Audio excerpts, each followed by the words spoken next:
زندگی میں اپنے ایکسپیرینسز میں شامل کی ہوں گی. تو بس کیا کہیں، ایسے لوگ بھی انسٹیٹیوٹ ہوتے ہیں. پھر اچھی بات یہ ہوئی جو میں بہت خوش ہوتی تھی سن کے کہ ناپا میں طلعت یا راحت کاظمی یا خالد احمد صاحب اور سب سے بڑھ کر ضیاء محی الدین صاحب اور ارشد محمود، یہ ایسے 5-7 لوگ جو تھے بچوں کو پڑھاتے تھے ناپا میں اور ان کو سکھاتے تھے کہ مجھے لگتا ہے کہ ان بچوں کی خوش قسمتی ہے کہ انہیں ایسے استاد ملے اور انہیں یہ موقع ملا کہ وہ ان کے ساتھ ٹائم گزاریں، ان سے کچھ سیکھیں.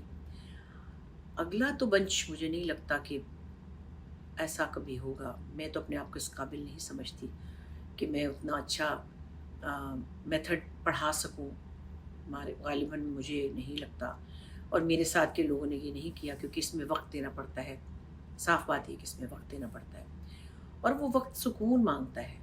کچھ بھی آپ نے کسی کو سکھانا ہو، چاہے وہ میوزک ہو، چاہے وہ ڈرامہ ہو، چاہے وہ پڑھانا ہو، وہ وقت مانگتا ہے، توجہ مانگتا ہے، ایک پیس مانگتا ہے. آپ کے اندر وہ پیس ہوتا ہے، آپ کسی زون میں ہوتے ہیں، آپ کسی کو پڑھانے کے لیے پہلے وہاں پہنچتے ہیں، اس علم تک ایک آپ کی ریویژن ہوتی ہے تو آپ وہ ٹرانسفر کرتے ہیں.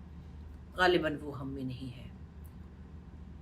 میں دیکھتی ہوں ہم سب بہت دوڑ بھاگ کام شوٹنگ اس میں مصروف ہیں اور بھاگے پھرتے ہیں. تو طلعت اس دوڑ میں شامل نہیں ہوئے تھے. پرائیویٹ کام آیا تھا تو انہوں نے کیا ضرور، لیکن کم کیا.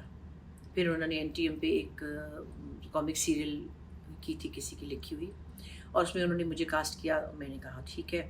اس کے بعد جب وہ شروع ہونے لگی تو میری بچیاں چھوٹی تھیں، میری کوئی میڈ تھی وہ چلی گئی، بھاگ گئی، جو بھی ہوا. میں پریشان ہو گئی کہ میں کیسے کروں گی، بچے بھی اسکول چھوڑنے، اور ظاہر بچیوں کی ذمہ داری بھی تھی. اور میں نے طلعت سے معذرت کر لی. اب طلعت کی آنکھوں میں آنسو آ گئے، بہت ایموشنل تھے. کہنے لگے بشریٰ میں نے تو وہاں پہ نام دے دیا اور ہم تو اپروول ہو گئی، اب کیا ہوگا. میں نے کہا میں کیا کروں طلعت، بچیوں کو اسکول سے بھی لانا ہے. میں بھی مجبور تھی. خیر مختصر یہ کہ رخشندہ ان کی وائف بڑی پیاری خاتون ہے، بڑا ساتھ نبھایا انہوں نے بھی.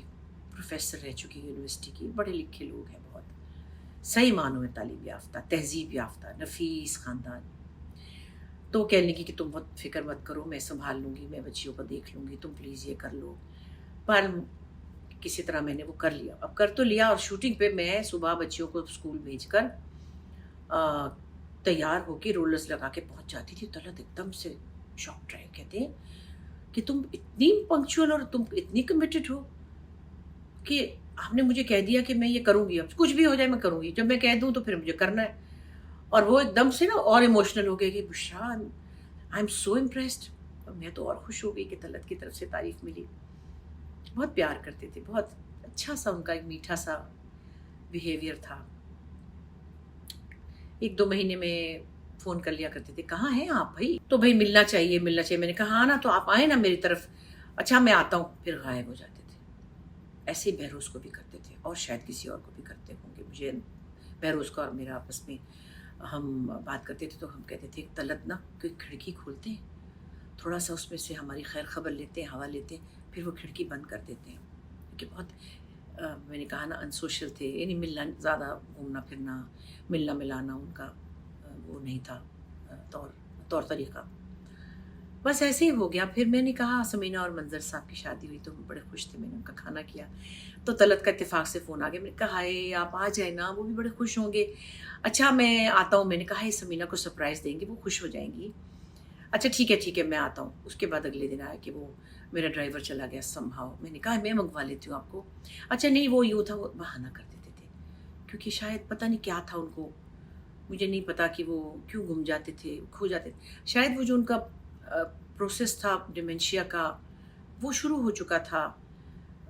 وہ ان کا برین شاید کہیں کچھ مس آؤٹ کر جاتا ہوگا، کبھی کچھ یاد آ جاتا ہوگا، کبھی ہمارا خیال آ جاتا ہوگا، کبھی بھول جاتے ہوں گے. یہ 2-3-4 سال میں ہوا ہوگا، ایک دم تو نہیں ہوا. ابھی پچھلے ہفتے میں اور سمینہ جانا چاہتے تھے، لیکن چونکہ رخشندہ بہت زیادہ ظاہر ہے جو اٹینڈنٹ ہوتا ہے اس کی ڈیوٹی بہت زیادہ ہوتی ہے، پوری فیملی ایک انسان کے ساتھ انوالو ہوتی ہے. تو کہنے لگی کہ ان کی طبیعت اچھی نہیں ہے، اگر میں دیکھوں گی اس قابل ہوئے تو میں بتاؤں گی. لاسٹ سنڈے کی بات ہے، اور ظاہر ہے کہ انہیں تو پتہ نہ چلتا.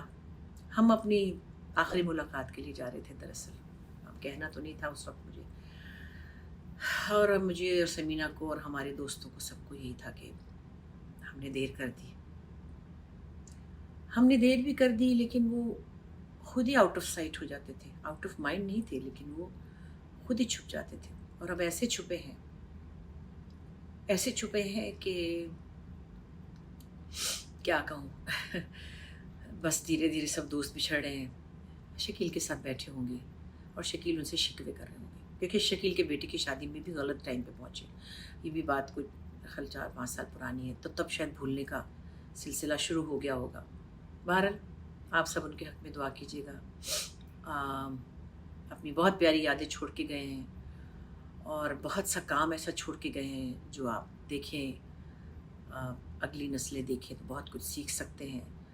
کیا انہوں نے جناح میں کیسا کام کیا تھا, پھر ان کے بہت سے کام ایسے ہیں, کیا بتاؤں آپ کو. بہت سارے پرچھائیاں کا ان کا کام تھا. ایک پرچھائیاں جب میں شاید کام نہیں کرتی تھی تب کی بات ہے, سائرہ راحت. بس کیا کہوں, دل دکھی ہے. واپس جا رہی ہوں لاہور سے اور پھر انشاءاللہ وہاں جاؤں گی, لیکن عین وقت پہ نہ جا سکی. یاد کرتی رہی, روتی بھی رہی, کیا کر سکتی ہوں. کام بھی تھا یہاں. پھر ہوٹل کے کمرے میں اکیلے بیٹھ کے آپ کو بہت سے ایسے خیال آتے ہیں جو شاید آپ کو پہلے نہیں آتے تھے. اب بس چلی جاؤں گی آج, اور پھر ملاقات ہوگی. چلیے یاد کیجیے گا ان کو, یاد رکھیے گا ان کو, پیار سے یاد کیجیے گا اور اللہ سے دعا کیجیے گا اللہ ان کو بہت آرام سے بہت اعلیٰ مقام عطا فرمائے. He was a good man. Talat اچھے آدمی تھے. He was a nice person. Allah میاں کو بھی پتہ ہے اور ہمیں بھی پتہ ہے.